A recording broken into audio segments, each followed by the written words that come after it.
ulam for today ay isda. Tatanggalin natin ang hasang niya. Ang tawag ko, ang tawag sa isdang ganyan. Basta ang alam ko sinabawan. Parang sinigang.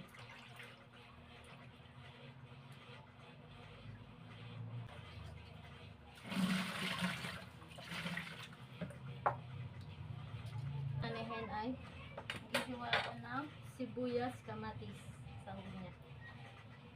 Hingin natin ang kamatis kugasan.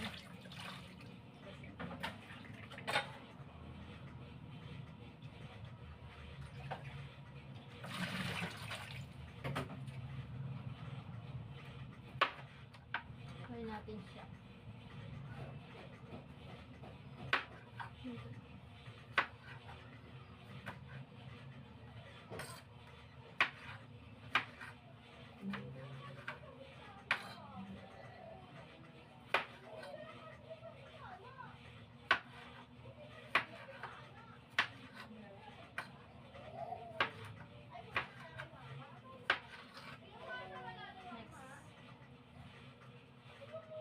Next natin hiwain ang sibuyas.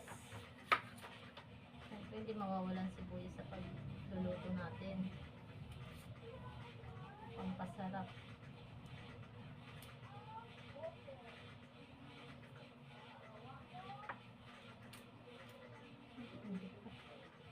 Ayan natin.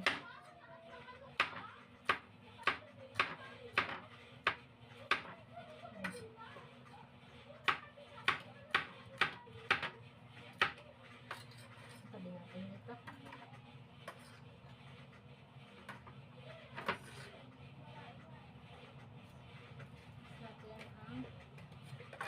Next natin hiwain ang luya. Ay, ano, okra.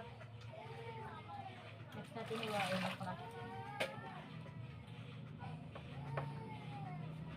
Tanggalin lang natin ang dulo niya.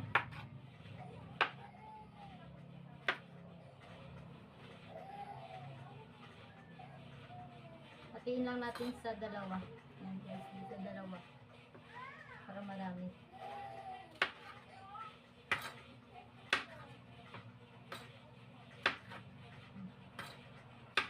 Yan. Yan sa bit.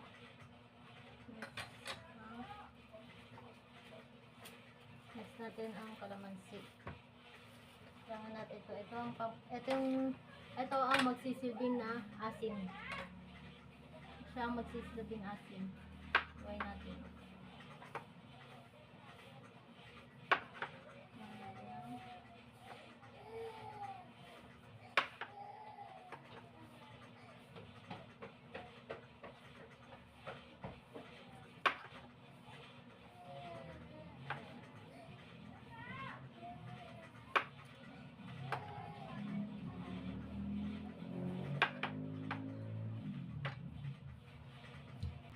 Yan.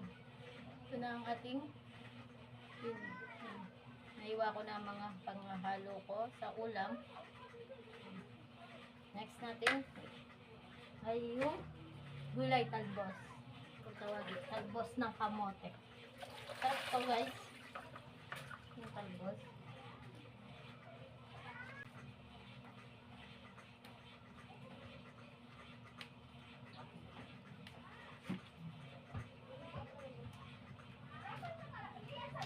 Guys, iyan ko na, pipigyan ko na yung pinaka ano niya. Sayang. Pipigay na natin. May kasama ang buto. Alisin natin ang buto.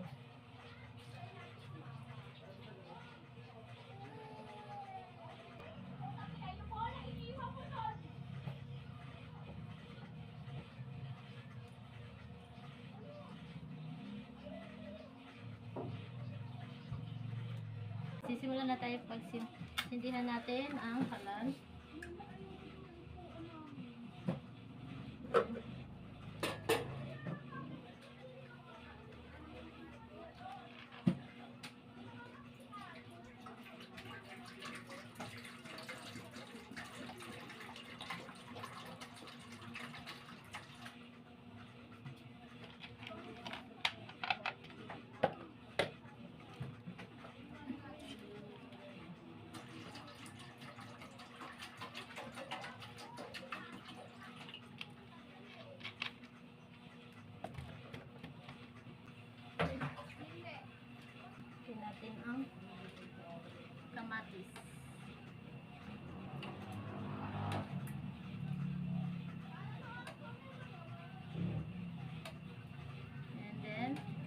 sibuyas, ilalagay na rin natin, pagsasabay natin siya.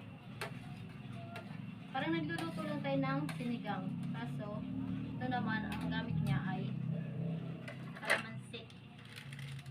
Kaya parang hi guys, next natin, kumukulo ng atin. Next natin ang isda. Next natin ang isda.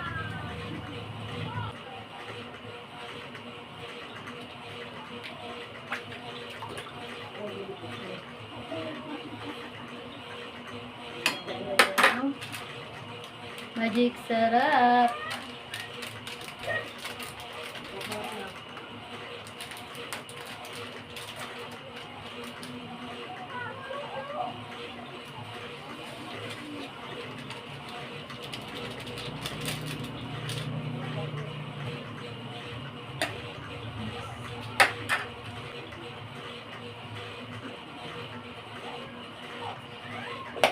Next ang asin.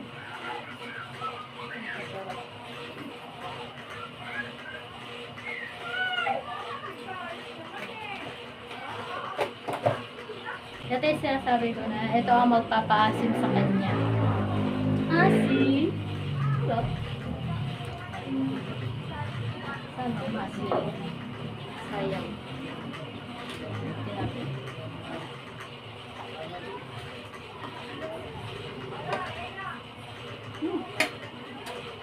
Tungo niya. Yan, yes. Nakakamay ko na siya. Lagyan na natin ng okra.